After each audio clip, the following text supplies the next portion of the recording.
নমস্কার বন্ধুরা, অঙ্কিতা রান্নাঘরে সবাইকে স্বাগত জানাচ্ছি। দুদিন ধরে যা বৃষ্টি হচ্ছে তাই ভাবলাম আজকে খিচুড়ি বানাই। যেমনি ভাবনা তেমনি কাজ, বানিয়ে নিলাম ভুনা খিচুড়ি। রোজকার খিচুড়ির থেকে একদম আলাদা। ভুনা খিচুড়ি বানাতে প্রথমেই নিয়ে নিচ্ছি মুগ ডাল। মুগ ডালটাকে কিন্তু খুব ভালো করে ভেজে নিতে হবে। গ্যাসের ফ্লেমটাকে একদম লোতে করে রেখে খুব ভালোভাবে কিন্তু অনবরত নাড়তে থাকতে হবে, তাহলে সবকটা ডাল কিন্তু সব দিকটা খুব ভালো করে ভাজা হবে।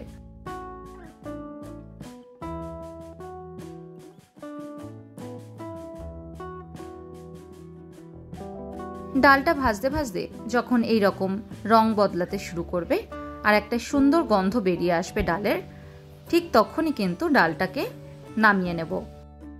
ডালটাকে ঠান্ডা করে নেব, তারপর জল দিয়ে খুব ভালো করে ধুয়ে ছাঁকনিতে ছেঁকে নেব। অপরদিকে একটা কড়াইতে আমি সাদা তেল নিয়ে নিয়েছি। এই রান্নাটা আমি আজকে সাদা তেলে করব। আপনারা চাইলে কিন্তু এটা সর্ষের তেলেও করতে পারেন। এবার ফোড়নে দিয়ে দিচ্ছি 1 চামচ জিরে আর 2টো শুকনো লঙ্কা। একই সঙ্গে দিয়ে দিয়েছি একটা তেজপাতা। তারপর খুব ভালো করে কিন্তু ফোড়নটাকে ভেজে নেব। ফোড়ন থেকে সুন্দর গন্ধ বেরোতে শুরু করলে দিয়ে দিচ্ছি 1 চামচ মতন গ্রেট করে নেওয়া আদা, আর তার সঙ্গে 4 থেকে 5টা কাঁচা লঙ্কা। কাঁচা লঙ্কাগুলো কিন্তু অবশ্যই চিড়ে তারপর ব্যবহার করবেন, না তো কিন্তু ফুটতে পারে।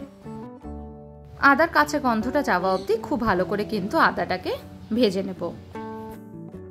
আদাটা ভালো করে ভেজে নিয়েছি। এবার দিয়ে দিচ্ছি গোবিন্দভোগ চাল। গোবিন্দভোগ চালটাকে কিন্তু আমি খুব ভালো করে ধুয়ে জল ঝরাতে রেখে দিয়েছিলাম।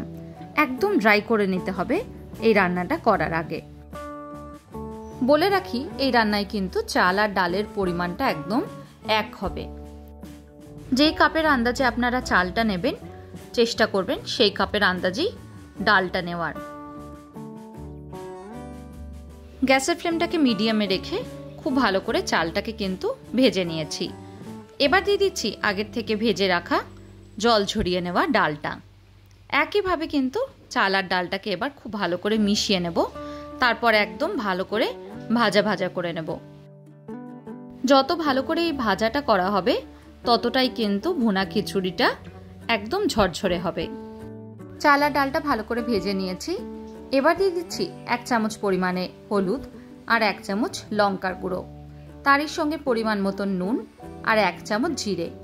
এবার সমস্ত মশলাগুলো খুব ভালো করে কিন্তু মিশিয়ে নেব। গ্যাসের ফ্লেমটা এই সময় একদম লোতে করে তারপরেই কিন্তু মেশাবেন।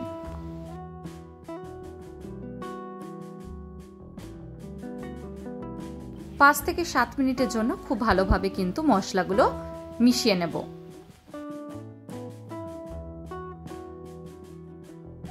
মশলাটা ভালো করে মিশিয়ে নিয়েছি। এবার দিয়ে দিচ্ছি জল। জলের পরিমাণটা কিন্তু এই রান্নায় আসল। যতটা পরিমাণ চাল আর ডাল দেবেন তার ডাবল কিন্তু জলের ব্যবহার করতে হবে। চাল আর ডাল মিলিয়ে যদি 2 কাপ হয় তাহলে কিন্তু জল 4 কাপ মতন ব্যবহার করতে হবে। ভালোভাবে একবার মিশিয়ে নিলাম জলের সাথে। তারপর ঢাকা দিয়ে 20 মিনিটের জন্য রেখে দেব। 20 মিনিট পর ঢাকাটাকে খুলে নিচ্ছি। দেখুন খুব ভালো করে কিন্তু ফুটে উঠেছে। এই সময় দিয়ে দিচ্ছি কাজু আর কিশমিশ। কাজু আর কিশমিশটা কিন্তু আপনারা অল্প ভেজেও ব্যবহার করতে পারেন, আবার এইভাবে কিন্তু না ভেজেও করতে পারেন। কাজু আর কিশমিশটা খুব ভালো করে মিশিয়ে নিয়েছি। এবার দিয়ে দিচ্ছি গরম মশলার গুঁড়ো। গরম মশলাটা কিন্তু দিয়ে খুব ভালো করে আরেকবার মিশিয়ে নেব। তারপর ঢাকা দিয়ে আবারও কিন্তু 10 মিনিটের জন্য রেখে দেব। 10 মিনিট পর ঢাকাটাকে খুলে দিচ্ছি। দেখুন খুব সুন্দর কিন্তু ঝরঝরে ভুনা খিচুড়ি আমাদের তৈরি হয়ে গেছে।